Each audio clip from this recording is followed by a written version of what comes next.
This is 911. Do you have an emergency? Today on Rescue 911, disaster strikes a small town. A minor brush fire turns into a major emergency. He was in pretty bad shape, and I knew I'd done it. And a fireman's life is on the line. He had blood coming from his ears and from his nose. Plus, an exhibition turns deadly when it leads to heart failure. When I got to him, I assumed it was all over. This was a critical call. All we could do was try. On Rescue 911.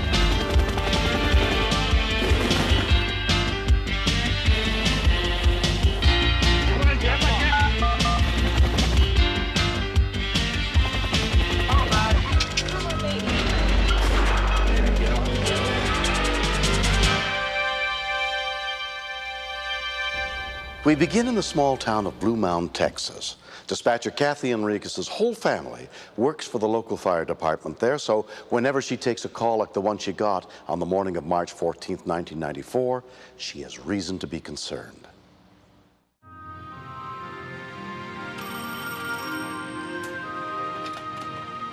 Blue Mound 911, what is your emergency? Someone called to say there was a grass fire north of our city. My job is to answer every phone call that comes in. I'm the 911 operator, dispatcher, and court clerk. I dispatched the Blue Mound brush truck to the scene. Lieutenant Mike Briggles had been a member of the force for 4 years. The terrain that day was extremely muddy, and my truck was the only truck around that had four-wheel drive capability. Our fire department is strictly volunteer. It's our protocol to wait until another firefighter responds to the station before we can leave. And first person to arrive that day was Matt Enriquez.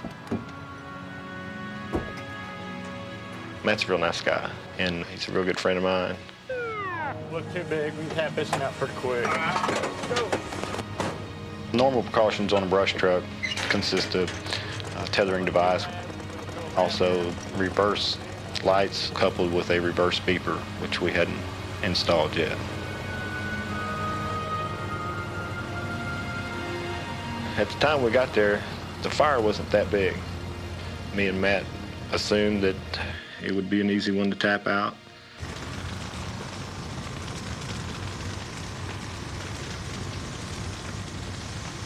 There was fire on the right and left side, and the flames increased to about 10 feet high. It was soggy, and there was extremely good chance of getting caught in the mud. And it got to the point where I thought it was dangerous to go any further. I did not want to get my truck stuck when I was so close to the head of the fire. The way the truck is situated, I cannot see directly behind the truck. So I did not know where Matt was standing.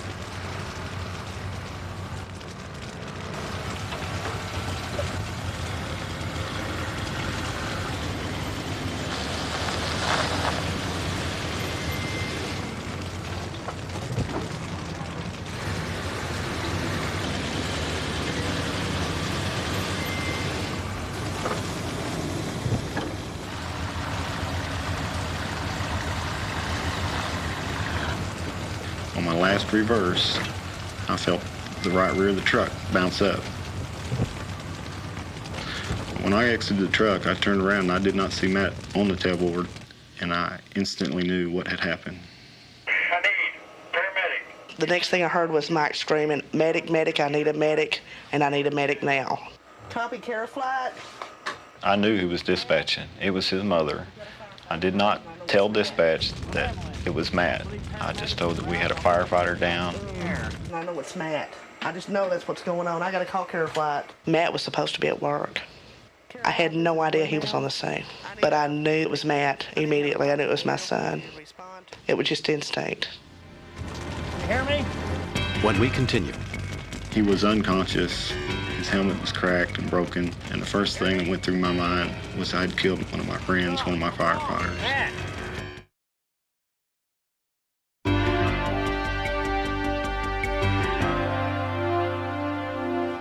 He was unconscious. He was bleeding from the nose and the mouth.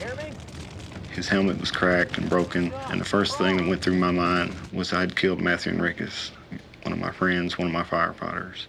Blue Mountain Fire Department responding. Medical emergency. Pat couldn't relieve me. She's not trained to dispatch. I felt absolutely helpless. I wanted to run and scream. I wanted to get out of there and get to him. It's my child. But I couldn't. I couldn't leave. You all right? I was amazed that he actually looked at me and said, I need to get out of here. I was very glad that he was at least alive. There was a lot of fire around us, and it's moving a couple miles an hour. I needed to get him some medical attention real quick, but nobody could get to us. Okay. Come on. You all right? He stood up by himself and got in the truck, and that was good enough for me. I was going to get him out of there and get him across to the command center. All right, you in? Yeah. Okay, we're gonna get you out of here. Hurry. He was in pretty bad shape, and I knew I'd done it.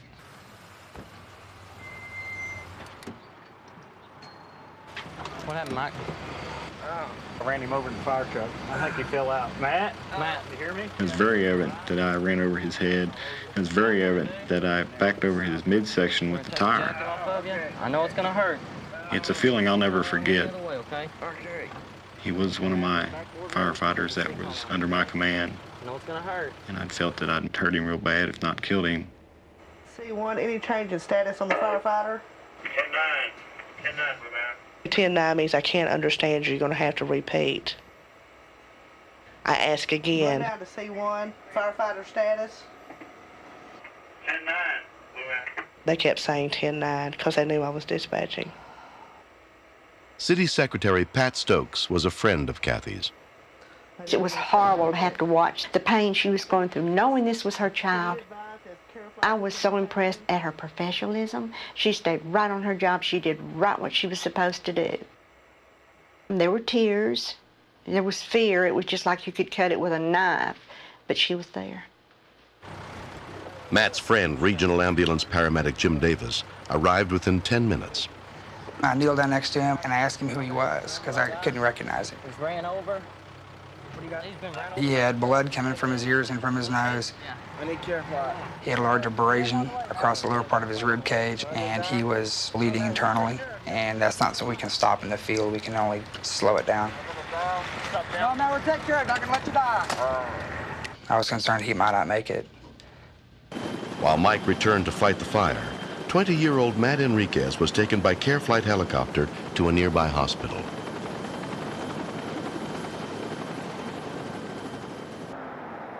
Kathy joined her husband Manuel at the hospital as soon as she was relieved from duty. When you're told that your son been run over, you feel like you lost your heart. No, not yet. Because when you love someone, you don't want to see them hurt. As soon as I walked to the door, he said, Mama, I'm sorry. And he said, I kept thinking, God, please don't let me die. I want to go home. I kissed him and I cried and I rubbed his head and talked to him. You're gonna be all right, man. But I was totally relieved because when he said Mama, I knew he was all right. Although their son suffered back and neck injuries in the accident, amazingly, Matt's only broken bones were in his jaw and ankle.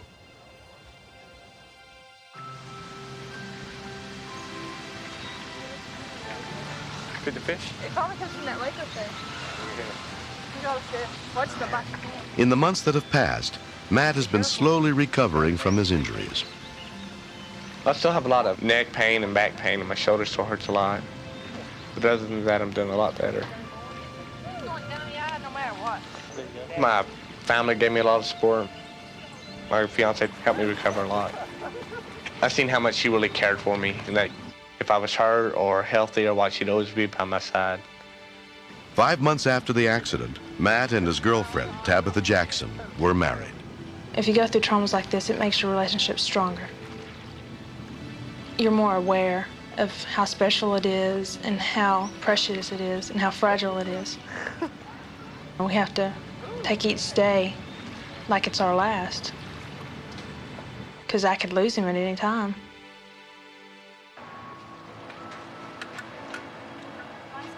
The reason the accident happened is because there was a lack of communication on the fire scene. I should have told Mike that I was getting off and where I was going to be. But when we were wearing the helmet, when the truck backed up over my head, it probably crushed my skull because it cracked the helmet. Just a shield. The mud helped out a lot also because it was an extra cushion. That's about all I'm doing. Safety's first. Saved my life. Because if you get hurt, there's no way you can help anyone else out. Yeah. Better be. Firefighting is dangerous. Accidents happen. Some are freak accidents, some are misjudgment, and some are just flat mistakes. Won't be the first time you got wet washing a truck, right? I'm still amazed that Matt is alive. Anybody that's run over by a fire truck shouldn't come out like he did. So you going to fireman school? So I'm very happy that he made it through that day.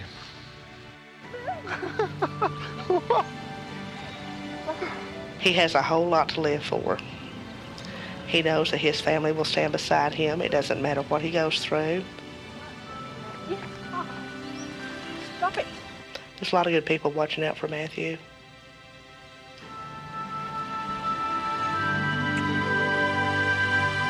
Next, I clapped Ted on the back and told him what a great run we had, and he went like a deflated balloon. Help! We need help here!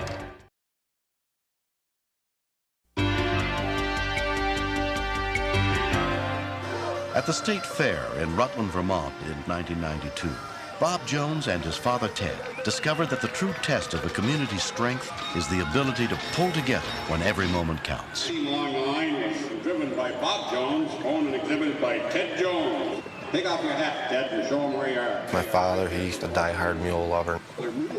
I was kind of embarrassed to be seen leading a mule when everybody else is leading a horse, but years ago I decided to go along with him and help him out. Ted Jones was the announcer at the timed obstacle competition that day. Tony DePalmer was a longtime friend of Ted's. Okay, now let's give her a chance to back in between the barrels. Ted had a heart attack a number of years ago, but he didn't seem to suffer any recurrences. I don't know if she does funerals or not. Oh, the paper's on the barrel and she's out the door. Let's have a hand. Minute 38 seconds. Karen's got it so far. Who's our next contestant out there?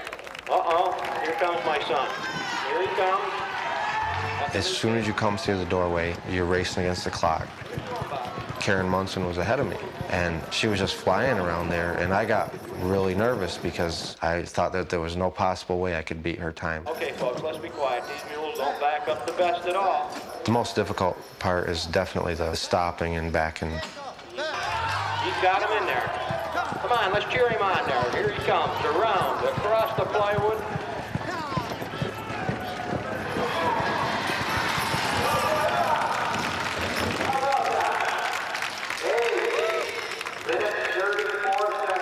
Bobby set the new #1 time. He was able to shave seconds off of Karen's time, which was amazing. He thinks us people are getting old. You think you can do it faster? My father was downplaying it, you know, and speaking of how fast his mules went around there. Imagine if they had a real driver on there. So I went and harassed him, and it didn't take much to stir him up. Those mules are more afraid of me than they are of you. Bob Jones is one of the most competitive people I know, Everybody out there wants to see you try. aside from his dad. See how long mules can go. He commented, well, it takes an older guy just to come down and show one of you young fellas how to do it. So he came down out of the booth, and I went up to do the announcing. Here goes Ted Jones, my father from West Hall, Vermont. And they got the paper out the barrel. They're doing pretty good. They're headed for the plywood. Ooh, almost at the stake. He's got him. My father was running a really good time. He probably can't even pull hard enough to back them up. He was hooting and hollering and saying all kinds of extra commands to the mules that they had no clue what he was talking about. One of the people watching the event was the Joneses' former neighbor, Wendy Chapin. We were kind of cheering for Ted, but we were kind of picking on him because they were older, too. You know, the younger team against the older team. He got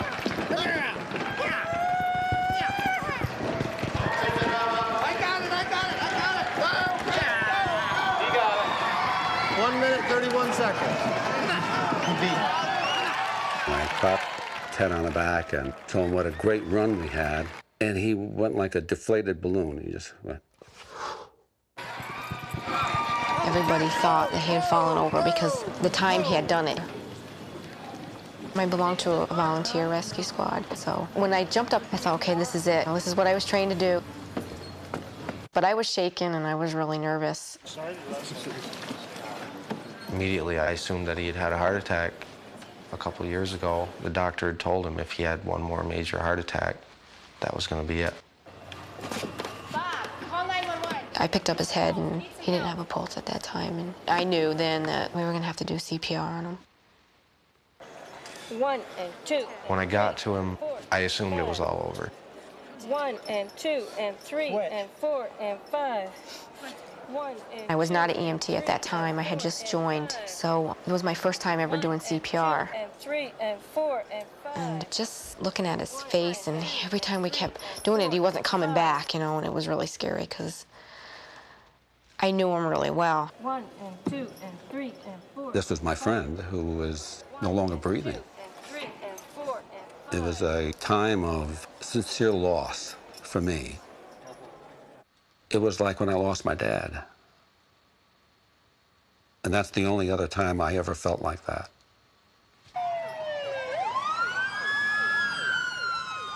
A regional ambulance service medic unit, including paramedic Bob Howard, got to the scene within minutes.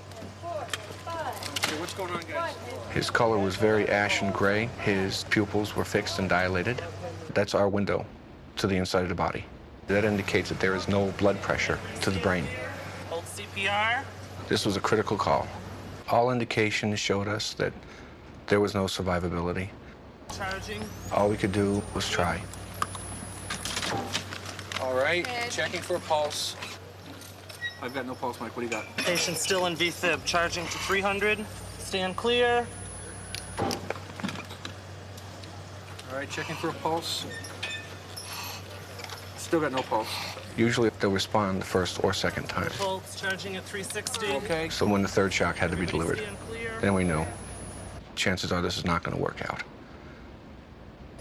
Come on, Ted. Start breathing, Ted. Come on. Still got no pulse, Mike. Patient still in V-fib. Charging to 360. I really didn't feel that it was going to do any good because I thought he was a goner. Mike, hyperventilate, please. Some days I can't live with him, but I don't know what I'd ever do without him either. IV is in. While we were trying to start the cardiac drugs, he did start biting on the tube. Some people call it the death rattle. They can almost appear that they're still alive, but they're not. It's just leftover energy. Okay, 360 one more time. The drugs were placed on board, and Ted was defibrillated a fourth time. Checking for a pulse. I have a pulse, Mike. Finally, I heard one of the rescue people say, "I'm getting a pulse." Got a good, strong radio. It was like the world had suddenly brightened again. Okay, Ted, just relax. I just couldn't believe it when he came to, and there was nothing wrong with him. He wasn't groggy, he wasn't anything. So what's one of the first things he wanted to know? Whether he won. He wanted to know what his time was. Count if you can grab this bag when we move him, okay? This was my first cardiac call as a paramedic, and I can tell you I was honestly very nervous. But to have a man come back and talk to you coherently was just a gift. Ted is alive today because a group of people took the time to learn CPR. Who did CPR? And they kept him viable. Did a great job. So that when we arrived with all of our fancy equipment and drugs, we had something to work with. Just relax, you'll be fine.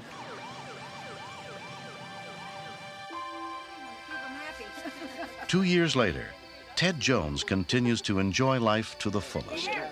The following week, I was driving my mules at a plowing contest, and the guy says, "What, are you crazy? You were just in the hospital." I said, "Yeah." I said, "I was dead, too. But I'm here today, and if I die here today, I'm going to die happy with my mules in my hands. And that's how I'm going to live my life." That's what you said. I just wouldn't be the same person if Ted weren't able to come in and visit.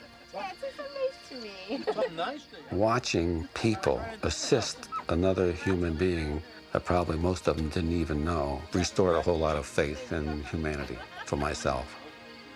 And this is one day the man in the black coat didn't win.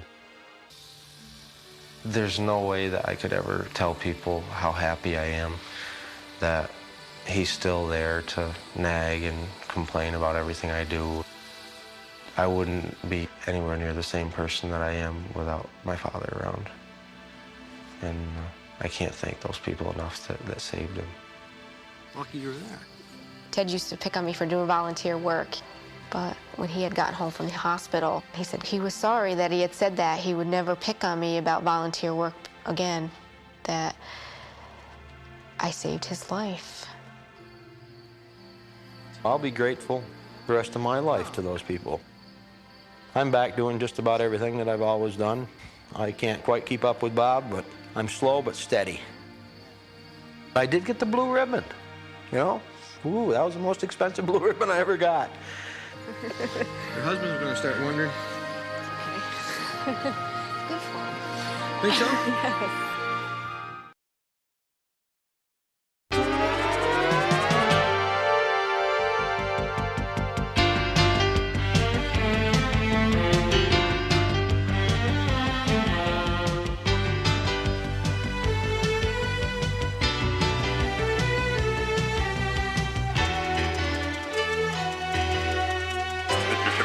Step out of the car, please.